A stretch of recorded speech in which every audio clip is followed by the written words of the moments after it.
So react అయ్యి engage అయ్యాక అది ఎక్కువ అవుతుందా మీ ఎక్స్ట్రాపోలేషన్ మీ దీని ప్రకారం తగ్గుతుందా?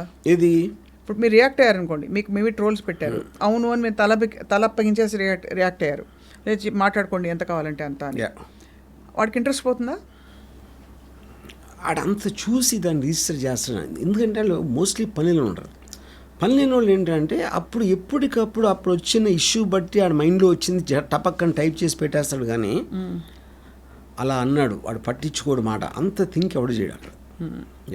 సో బేసికల్ నాకు అర్థమవుతుంది ఏంటంటే మీరు అనడం ట్రోలర్స్ పనిలేని బ్యాచ్, ఈ పనిలేని బ్యాచ్ పట్ల రియాక్ట్ అవుతే ఇదిగో ఇతని కేసులో అయినట్టు, పవిత్రాకి అయినట్టు, అలాగే తను వెళ్ళి ఎస్కలేట్ చేసి ఆ తర్వాత అతనే పాపం అన్యాయంగా ఇంతమంది ఫ్యామిలీస్, ఇప్పుడు పాపం రేణుకాదాస్ అతను ఎంత ట్రోలర్ అని ఆ టైంలో వాళ్ళ కోపం వచ్చినా పాపం అతని ఫ్యామిలీస్ అట్ రిస్క్ కదా సార్ ఇప్పుడు. అంటే నేను అదే చెప్తున్నాను, మీ కోపం వచ్చినప్పుడు ఒకరిని చెంప మీద కొట్టాలి అంటే వాడికి ఫ్యామిలీ ఉందా, వాడికి పిల్లలు ఎన్ని ఆలోచిస్తారా? Because your consumed by your anger. Correct. At the time మీకు గుర్రం కళ్ళు వేసినట్టు అది వేరేది ఇంకా కనపడదు. ఆలోచించినప్పుడు మీరు చేయరా పని అసలు. అది నేను చెప్పేది. Your inability to control your temper and having the opportunity to do it.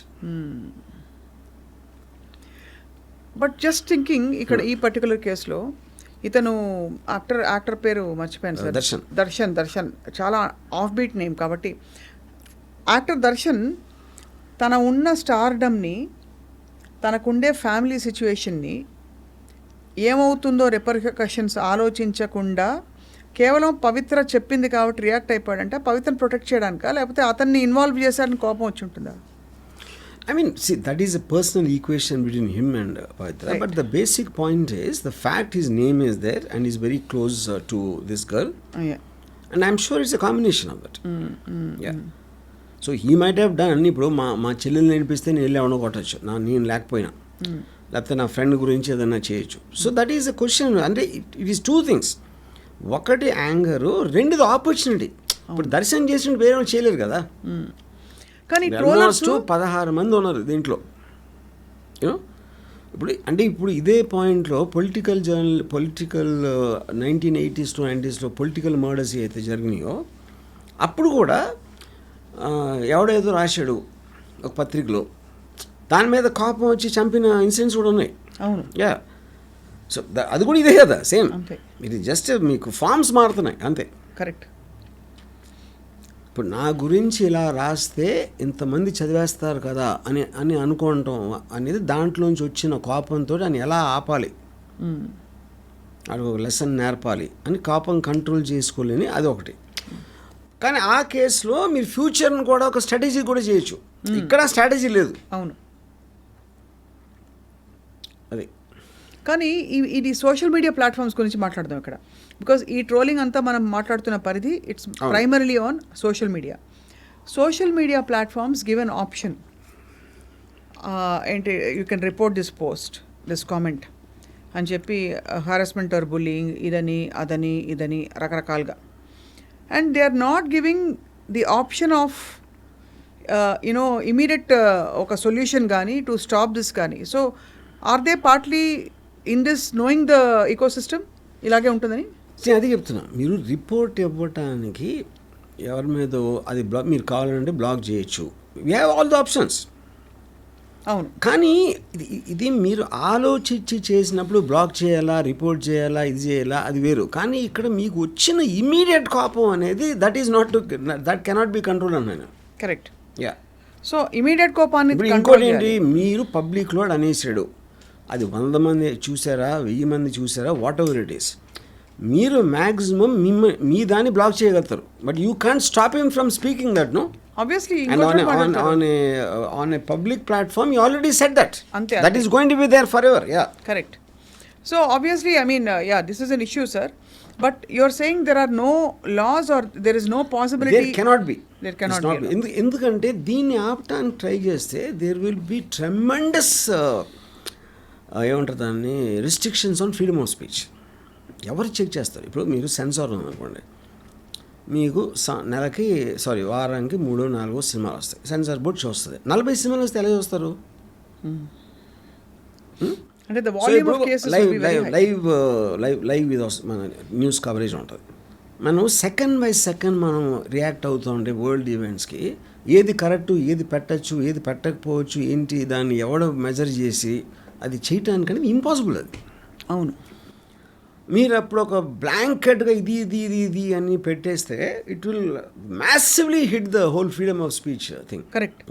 But freedom of speech ఎవరి దృష్టిలో ఇప్పుడు మీరు ఎదవా అంటే ఒకడు కోపం రావచ్చు, ఒక అన్నరాని బూతుమాట అనుకుంటే ఇంకోటి కోపం రావచ్చు. అప్పుడు ఎవరు క్వాంటిఫై చేస్తారు ఏ మాటలు అనకూడదు, ఎలాంటిది అనకూడదు అనేది ఇంపాసిబుల్. అది ఇంపాసిబుల్.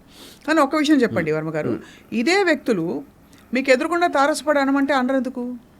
నేను ఇందాక చెప్పాను కదా, అదే ఎదురుగా చెప్పడానికి భయపడతారు. బికాజ్ మీకు ఫిజికల్ ఇది ఉంది కదా, యాక్సెస్ ఉంది కదా, పర్సన్ భయపడతారు. డెఫినెట్లీ మేము వెనకాల బెంచ్లో ముందు బెంచ్లో కూర్చుని ఎప్పుడు వేసామో చాక్ పీస్ చేయలే. కరెక్ట్. సో అదే నేను చెప్పేది. కానీ నేను అడగడానికి నేను తెలియను, నేను సేఫ్ అనుకున్నప్పుడే చేయగలుగుతాడు. నేను వాడికి దొరుకుతాను అనుకుంటే అప్పుడు చేయడు.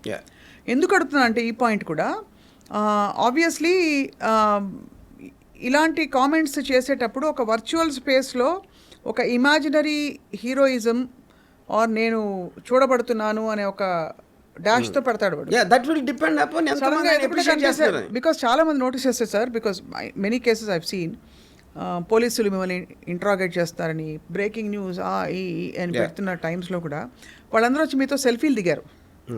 అంటే what I'm trying to say is that despite a certain aspect of all this, when they are actually there in person, the same trollers, they suddenly come to their senses అనిపిస్తుంది కాదా అంటాను. సో అది point. అది అక్కడ ఏంటంటే they will only pick and choose what they can troll. Anything which is not suiting to the troll they will conveniently ignore that aspect. Correct. Media కూడా అదే చేసేది. అవును, అంతే. సో ఇప్పుడు పోలీసులు ఎప్పుడు చెప్పలా. ఇప్పుడు for example if you look at that famous drug case, చార్మిని జగన్ని అందరిని పిలిచారు కదా, police never said they had drugs. వాళ్ళు ఎప్పుడు వీళ్ళ దగ్గర డ్రగ్స్ పట్టుకున్నాం అది ఏమీ చెప్పలా. Everything is speculated by the media. అవును. ఓకే. అప్పుడు ఏంటి, అరే వీళ్ళందరూ డ్రగ్స్ తీసుకుందాను అందరూ everybody is all over the place. అవును. చివరికి ఏమైంది ఏమవలా. కరెక్ట్. ఎందుకంటే they go by the process. అవును. ఇప్పుడు నన్ను పిలిచారు, okay, it was like a civil. ఎందుకంటే they did not charge me, they did not say that is అనే చేసేసాడు అని మీడియా స్పెక్యులేషన్. అది అవును. వాళ్ళే చెప్పేసారు ఇలా అవ్వలేదంటే మళ్ళీ వాళ్ళే ఆశీర్వాదారు అవతల వాళ్ళు చెప్పకుండా. అది కంప్లీట్లీ డిఫరెంట్ బాల్ గేమ్. అది speculation and conspiracies. Coming back to trolling, ఇప్పుడు నేను అంటే the best example I can give is if you was ignored none of this would have happen అన్నాను. అబ్సల్యూట్లీ. అది ఎస్టాబ్లిష్ బియాండ్ డౌట్. అంటే a nobody was good for nothing bum. ఆడికి సంబంధం లేని విషయంలో ఎవరికో కోపం తెప్పించి ఎందుకో కోపం వచ్చిన మాత్రం చంపాలంటే అది వేరే section. That is a completely different department. ఎందుకంటే మీరు ఒక అన్నామకుడు ఆడెవడో జస్ట్ నాకు తెలిసి ఆడు 10,000 ఎంతో ఉన్నాడు జీతం, స్కూటర్ మీద తిరుగుతాడు, రేణుకా స్వామి. వాళ్ళంటి వాడి మీద మీరు పగ తీర్చుకుని మీ 10 ఏళ్ళు మీరు జైల్లో కూర్చుంటే అది అసలు దాన్ని ఏమంటారు మీరు? I think it is stupidity. కానీ కోపం అనేది ఎమోషన్ కాబట్టి స్టూపిడిటీని కూడా కేర్ చేయదు. బట్ మీరు ట్రోలర్స్ మైండ్ సెట్ గురించి మాట్లాడారు. యాక్చువల్గా నేను ఒక ట్వీట్ పెట్టాను సార్. ఇప్పుడు ఏంటి, దర్శన్ కారు కూడా ఆ బాడీ ఉన్న కారు వెనకాలకి వెళ్ళి అది సీసీటీవీ ఫుటేజ్లో దొరికి ఇవన్నీ చూస్తే ఇప్పుడు స్క్రీన్ ప్లే అయిపోయిన తర్వాత సినిమా తీస్తారు. అది లెక్క ప్రకారం అది జరగాలి. చాలాసార్లు డైరెక్టర్లు ఏదో బద్ధకంతోనో మనసు మార్చుకునో షూటింగ్ అప్పుడు కూడా స్క్రీన్ ప్లే రాస్తూ ఉంటారు. అవును. మార్చి ఈ దర్శన్ మర్డర్ కేసు ఏంటంటే సినిమా రిలీజ్ అయ్యాక రాస్తున్నారు స్క్రీన్ ప్లే. అది ఇలా అయి ఉంటుంది, అలా ఉంటుంది కాదు ఇలా అయ్యింది, ఇలా అంటే అయిపోయింది. సినిమా రిలీజ్ అంటే ఏంటి, పోయాడు, అవును, బాడీ కూడా దొరికిపోయింది. అప్పుడు దే స్టార్టెడ్ రైటింగ్ ఎలా జరిగి ఉంటుంది అని ఒక నేరేటివ్ ఇవ్వడానికి వాళ్ళు స్క్రీన్ ప్లే రాస్తున్నారు. And every time they are doing it they are getting cot.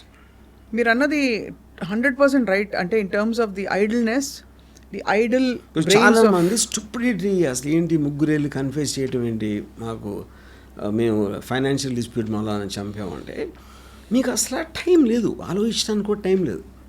నిమిషాల మీద డిసిషన్ తీసుకోవాలంటే ఎంత ఆలోచిస్తారు అసలు మీరు? అంతే కదా. ఇప్పుడు అక్కడికి ముగ్గురిని పంపించారు. ముగ్గురిని పంపించి మీ ముగ్గురు మేమే చంపాం అంటే వాళ్ళు వినేస్తారు, ఇన్వెస్టిగేషన్ క్లోజ్ అయిపోతుంది అని ఉద్దేశం. కానీ అక్కడ ఉన్న ఇన్స్పెక్టర్ అడిగేసాడు, ముగ్గురిని వేరువేరుగా అడిగాడు. వేరువేరుగా అడితే వేరువేరు చెప్పారు వాళ్ళు. అది ఇలా యాంటిసిపేట్ చేయాలి, ఎందుకంటే టైం లేదు కాబట్టి. So I don't know if I have to feel sad for that guy who died. I feel equally sad for all of them. కొంచెం అసలు వాళ్ళకి సంబంధం లేదు ఆ ఫ్యాన్స్కి. వాళ్ళు ఏదో దర్శన్ ఇంప్రెస్ చేద్దామని వాళ్ళు చేశారు. దర్శన్కి ఉన్న పలుకుబడితోటి మమ్మల్ని ఏం చేయట్లే అని అనే ధైర్యంతో వాళ్ళు ఏదో కొట్టారు. అది ఆడికి ఎక్కడో తగిలి. ఎందుకు why would anybody want to kill him? There is no reason. ఇప్పుడు వాళ్ళకేం పర్సనల్ లేదు కదా దాని మీద.